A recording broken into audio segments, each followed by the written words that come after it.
Hello and welcome to Cartoonist Kayfabe. My name is Jim Rugg. I'm Ed Piscor. Part 2 of our look at the Daredevil Punisher Rashomon crossover from 1988. Before we dive into this, I want to remind everybody about Cartoonist Kayfabe Comic Book Christmas in July.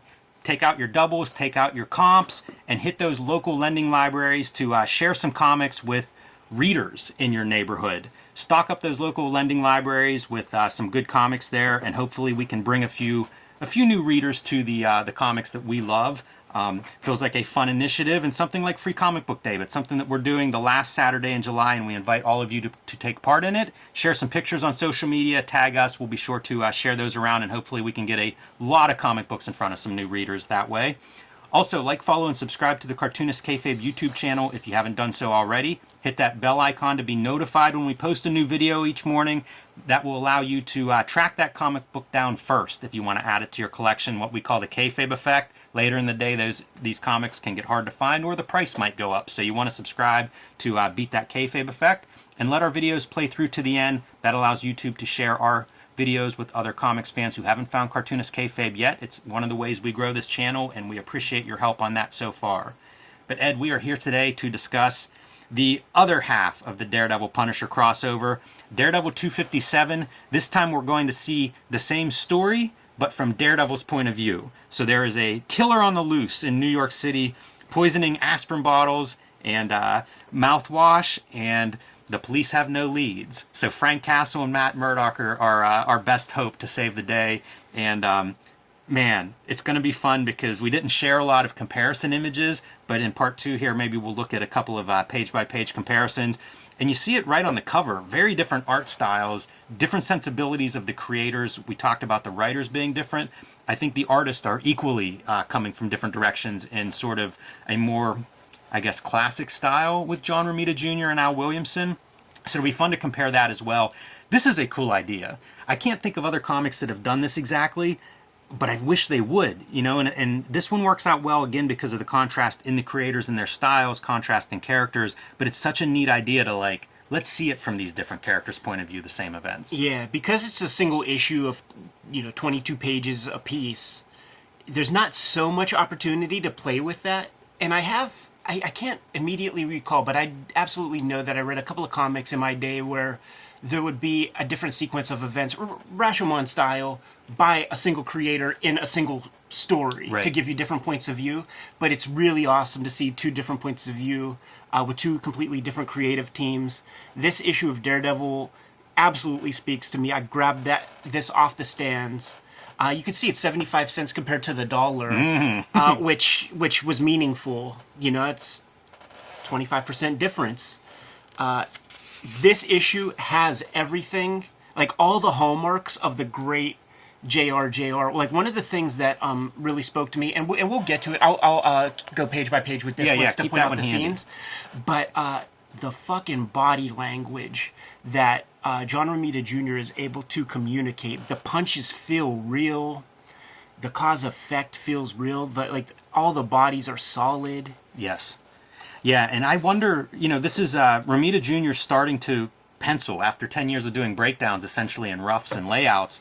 Taking on the pencils for Daredevil, paired with Al Williamson, one of the greatest illustrators in comics history, let alone inkers, and you see it all on display in this cover. Like, I love how the New York is inked. You look close, and it is just cross-hatched lines that are showing those buildings, and not ruled, very organic lines there. Same with this background kind of sky treatment. And you mentioned the forms of the figures being very solid.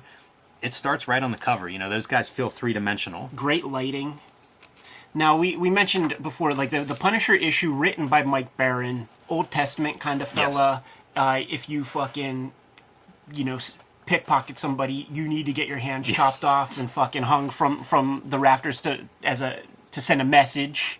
Annie Nocenti is not that way. So she is taking the route of trying to, like, add some humanity to the villain, and it's one of those things that, like, all good writing should have, where you got to identify with your villain. He can't just be the guy who just ties people randomly to train tracks for no reason.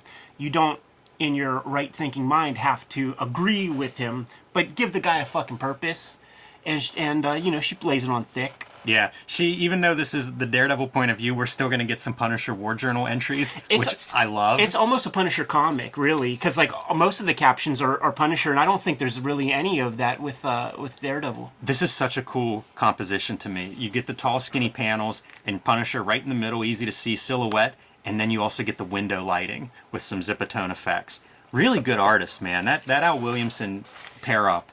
How lucky are you if you're a first-time penciler and that's who's covering your ass, your partner? Absolutely, and I think that J.R. described it exactly as such.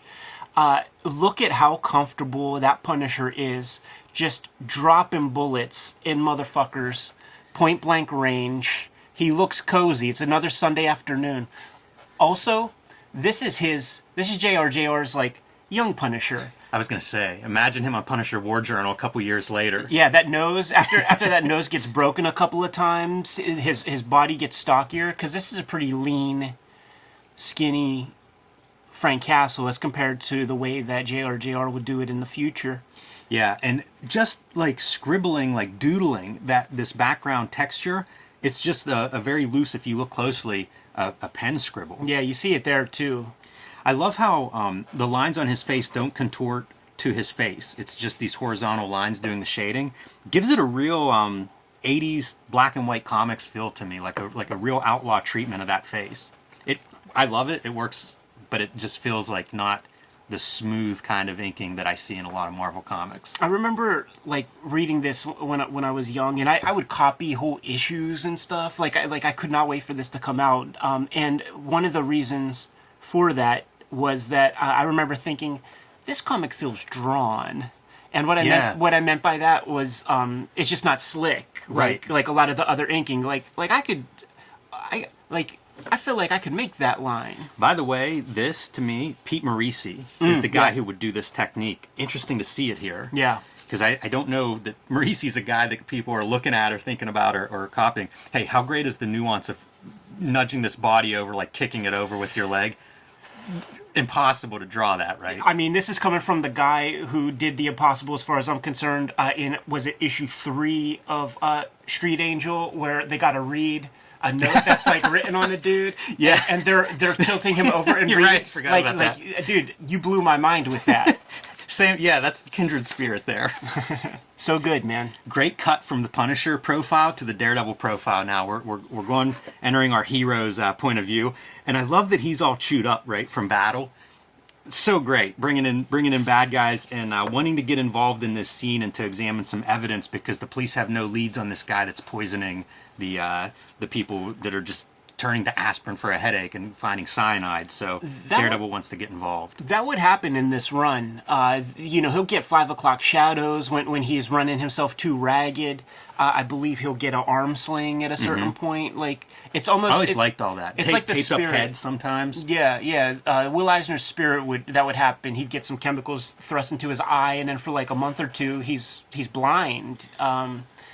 It's just one of those great strokes. Add a little bit of humanity to exactly. To it made comic. Daredevil very street level and not invincible. Yeah.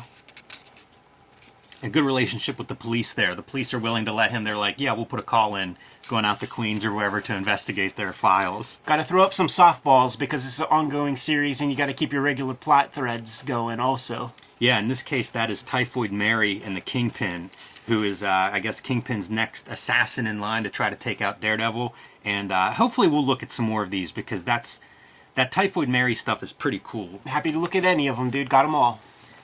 So here we go, man. We're in the Zum Corporation. This is where the drugs are being made that have been tainted. And so Daredevil shows up in costume and talking to the guy who's been like the longest guy on staff there. Tell me about ex-employees that left here disgruntled. Yes, the Punisher version of this was Punisher like cracking into a database, coming up with like all the employees who had grievances, and doing his own deduction, which led him to Jehovah's Witness temple or whatever their joint is called. So this is the Daredevil version of that, and there's no mystery. Like, this grizzled old vet, he knows exactly who fucking is doing this shit. And it's the part where he's laying out some pathos for the villain. Like, these computers are taking over. Yeah, that's the storyline. Hard drives, back doors, Trojan. Like, who talks like that? This is certainly Reaganomics era, where like our dads at the steel mills were done. Like all that shit was over. I remember the talk of like robots and the assembly lines, the auto plants and stuff in Detroit. The Wire season 2. It's such a cool... I'm so glad you described that, Ed, because it's something I would have glossed over. But then you go back and look at the setup, and that's what you're seeing are these like beautiful shots of like the machines and all these computer screens everywhere. So he's not just narrating this to Daredevil, like we're seeing it in every single shot on this 2-page spread. And I love the motion. So Daredevil's walking away from us. Next scene, he's walking towards us. He's walking to the right. Now he's walking to the left. They're going through a big factory is what we're seeing. And Romita Jr. keeps moving Daredevil throughout these pages. And just beautiful cartooning on these characters. Like, they're just not dashed out. It's Michael Golden level with, slight, big, elongated head. Yeah, a little caricature. This reminds me of this face of John Byrne. Yeah, you're right. Not John Byrne's face, but like a face he would draw. Yeah, with like Terry Austin inks even. Yeah, something, I think it's that brow, but something about it reminds me of that. Yeah, it's kind of neat to see this, too, because Romita Jr. is going to become more stylized, of course, as time goes on. Here's a little version, dude, where you have your Whilce Portacio pumping iron gimmicks. And here's the JR version, which is not far from the Punisher doing chin-ups in the Frank Miller, like the Child's Play set of issues when Punisher has to escape the prison. It's kind of that deal where it's just very matter-of-fact. Yeah, it's pretty good. I also love the inking of the bricks on this building, speaking of like a Frank Miller Sin City. Yeah. Very organic bricks, even though there is a pattern there. It looks like I can imagine Williamson just laying those down real fast. They read great. They have that kind of like busted up look of an old building, but it comes across really well. Freaking Daredevil, man. Like, he might be an adequate superhero, but Matt Murdock sure can't pick good dates. No, bad taste in women. Do you remember the Typhoid Mary miniseries? I think it's John Van Fleet was the artist, but it's this like painted one. We should look at that at some point because I think it's John Van Fleet. He did painted art, but he would have like a heavy black line, so it wasn't painted like Alex Ross or someone like that. It was very much like this weird, almost a blue line look kind of to it because of the way black was used. Yeah. But pretty unique. You'd know his style if you saw it, but he did a Typhoid Mary miniseries that has this look that, man, no other comic books quite look like that. I love like following the trajectory of the yellow because it's like a balloon. It's like there's gas in here. It got blown up because like the way that it's kind of floating around there. Yeah, strange panel. But our girl's going goth, man. She's going hardcore. She's bipolar, no doubt. You mentioned that, I don't know if it was the custodian in that building, but how he was like caricatured. Yeah. You have that with her face too. Yes. Just these little design flourishes almost that Romita Jr. puts in there. Jimmy, I believed these comics when I was a kid, and I was scared to death of Typhoid Mary. She really freaked me out, dude. Definitely. And the way she's written in these comics, there's good reason why you have that reaction. So we're going to fast forward, like, in the Punisher comic, like the scene with him holding the dude up on the edge happens on page 22. So here goes our thing, and it's really fun to cut across. Like, this could be a panel in the same comic. Yeah, totally, because it's the way that we get Daredevil into the scene.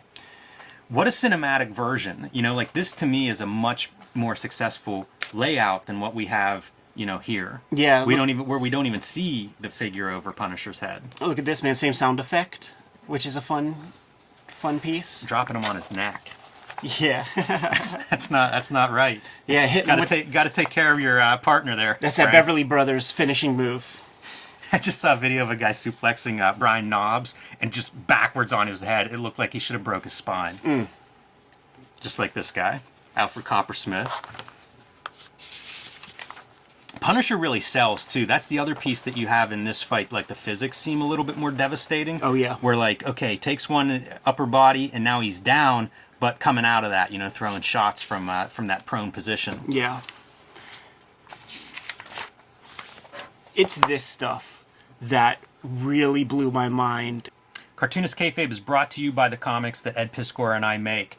Red Room Trigger Warnings. The second season of Red Room, all self-contained stories, issues 1 to 4, now available in comic shops everywhere.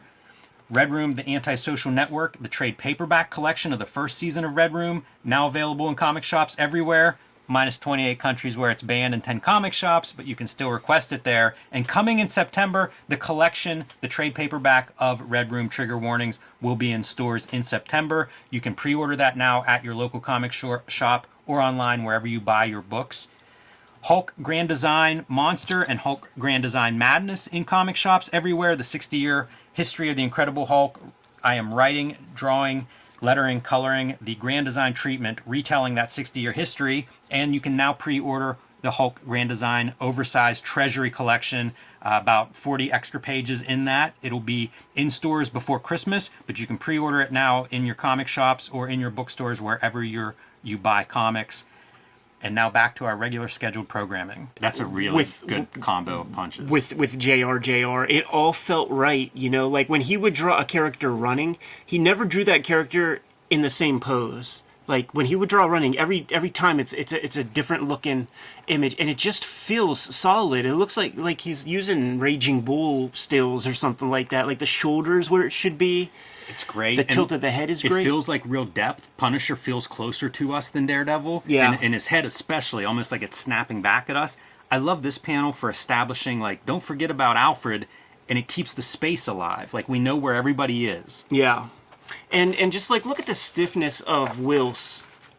And I like Whilce. Yeah, me too. But, like, this is very, very stiff stuff, and this is just very solid, heavy drawing. Great lighting on the costumes. Yeah, I mentioned about how whenever you're drawing, like, all of these muscles, you know, with this level of detail, I think it's hard not to have it be a little bit stiff, a little bit frozen, and you can see the contrast where it's just smooth. You know, the Daredevil body just smooth, very little of the muscles, a lot of silhouette wherever you can fit it in, you know, solid blacks for legs. I think that's an advantage when you're trying to show kind of movement and motion. Yeah. I love that they both are using this convention of, like, open panels to show some of the fighting. It makes the two-parter fit together really well. It does. And this is, to me, great page, because we have the back and forth of these guys, even varying their size so it stays interesting, but we don't lose Alfred, who's about to have a big moment in this. Yeah, which is going to be another piece that we'll see with the both of them. I also like how these guys are, like, fighting, like, almost down on the ground, rolling around in their fights, tangled up. Feels more like I would expect a fight to feel. Look at that. For Great impact. Great moment. Like, and we've gotten, like, this story, it's the same amount of pages, but we've gotten some B story with Typhoid Mary. We've gotten a great setup and many pages of fighting. A lot of room for the fight. But it still feels like there's more to this issue than to this Punisher issue, but it's the same amount. Yeah, it's interesting. We're going to see, like, in the Punisher issue, one of the great features was how busted up Castle's face was. Yeah. This fight feels like it would be. Like, Yeah. it feels like it's going on, and it's a lot of back and forth, and it's earned if somebody's face is all bruised and swollen. Let's cover up my favorite panels for a second to just show the two versions Oh, this one's not. of the reveal. It's going to be a challenge to do this, Ed, without giving anything away. Yeah. We'll do it like That's this. okay. Give it away. But you can see these two panels side by side are essentially... Similar compositions. These lines that Williamson chooses to put down really creates a soupy atmosphere. It feels like a smoggy, gross, coal-induced atmosphere. Yeah, the beginning of this Daredevil issue, they describe Hell's Kitchen as like a war zone. This feels like that kind of atmosphere. And how interesting also that Williamson chose to kind of put those lines on a little bit of an angle. Mm-hmm. Yeah, I wonder if that's something Williamson decides or if that's something Romita indicates in his pencils. Yeah. But really fun to see the contrast. Flip the page here and see how we get our guy disarmed. So there's Whilce's version of that. We'll bring this down. Yeah. All right. And my two favorite panels of the issue. The point of view, first-person shooter from our bad guy, and Yeah, there seconds you go. apart. Yes, that is really great. This is such a good comic convention, right? Like, he's getting hit with that billy club, and now his point of view goes black. Yeah, and it's still it's the same affliction that like every single H.P. Lovecraft story has, where he's still monologuing in the midst of all this stuff. So it's like, I don't remember nothing after that. It is really funny. You know, like in H.P. Lovecraft, like it's always like a first-person journal entry or something. And here comes the Dagon through the window right now. And dot.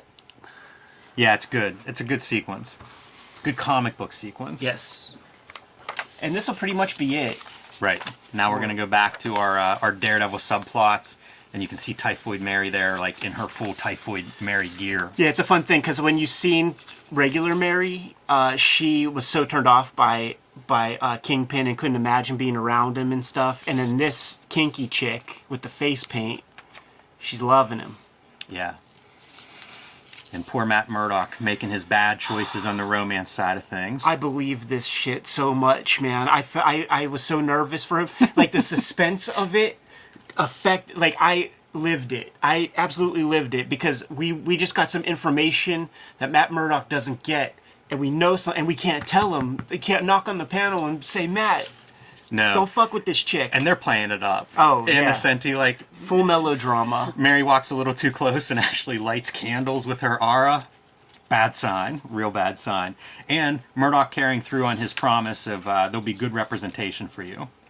So meets him in there and gonna defend him in court. Yeah, and it's that thing of like, listen, you don't just go into a prison to rot and die. Like, you could go do some schooling and learn how to use those computers that you were so upset about. Yeah, interesting layout for a horizontal panel doing your overhead. Yeah. I would never think in a million years to do that. It's pretty neat. Good run. Like, I would definitely, you know, this is probably the first of a few Daredevil, Romita Jr. and Nocenti issues that we'll look at. But super fun in conjunction with like seeing a different creative team come at this story, same story. Absolutely. I can't think of any other examples of this sort of thing. So if people in the Kayfabe audience have any in mind, there may be a chance that we have those issues just in the archives, and that would be a cool thing. But it's a fun exercise, you know, and it's a great way to do that dual creative team thing as opposed to like those Superman weekly books. Yeah, I really enjoy that aspect. You know, the only place that I can think of, and I'm sure we're missing an idea or two, you know, like where they do this effect. But in the early days of the Marvel Universe, when they would make it the Marvel Universe, you would see like Spider-Man scooting by in the background panel of something. It wasn't a crossover issue per se, yeah. But it'd be in the back of Fantastic Four. You'd see Spider-Man in the New York skyline, and then Spider-Man, conversely, you'd see the Fantastic Four in the background. So not a full-blown kind of focus on the same story, but you would see those little moments where it's like, oh, they're happening concurrently. So the other benefit that we have that's unique to this tandem right here between Mike Baron and Nocenti is just their different perspectives, and these characters are perfectly diametrically opposed in their points of view. Yeah. So you can have like a sharp contrast with the Rashomon version of the storytelling, where Castle sees it in black and white, and Daredevil has that nuanced approach. I feel like we're lucky as fans, too, to have, like, two good artists on these. You know, because if you don't have the art here, this kind of good idea loses a lot of momentum. Yeah, it becomes not worth looking at. But, man, that JR stuff, I'd be happy to look at any of those issues. He's so strong throughout that run. So, yeah, we've gotten some suggestions from Kayfabers in the past on that, so there's no shortage of issues there that are worth digging into. That's true, man. If you're good to go, I am, Jimmy. Yep. Cartoonist Kayfabe, Comic Book Christmas in July is going to be that last Saturday in July. We want you to bundle up your doubles and take them to your local lending libraries, those little pop-up ones on the end of your street. Populate those suckers with comic books. Literate people grab books from those things, and they need to see good comics and get reacquainted with the format if they haven't checked out comics in a long time, or perhaps they never did, and they see something interesting, might create a comic reader, and we could certainly use that. What do you have out there, Jimmy? Hulk Grand Design, the Treasury Edition, is now available for pre-order. It'll be out in December in time for Christmas, perfect for the Hulk fan in your life, including you. And it collects the both issues of Hulk Grand Design plus a lot of extras with some really cool Hulk art from different Hulk artist luminaries of the past. It's the best book I've ever made. I did the design work on it. I did the writing, drawing, art, lettering, all of that. I cannot wait for everybody to see that thing in their hands. So pre-order that now. Set that print run high so that the book will be available for everybody come December, come Christmas. Thank you for your support on that. And join me on patreon.com/JimRugg, where you can see a lot more of my art process, download out-of-print zines and mini comics there. Red Room Trigger Warnings trade paperback is going to be out in September. Murder on the Dark Web for Fun and Profit. It's going to be collecting the 2022 season of Red Room Comics. Murder on the Dark Web for Fun and Profit, the Antisocial Network trade paperback, was out in 2021. Appreciate you supporting that project. Grab this book when it's available. Help pre-order. Give us some knowledge on how many of these suckers we need to print up in time for its release date.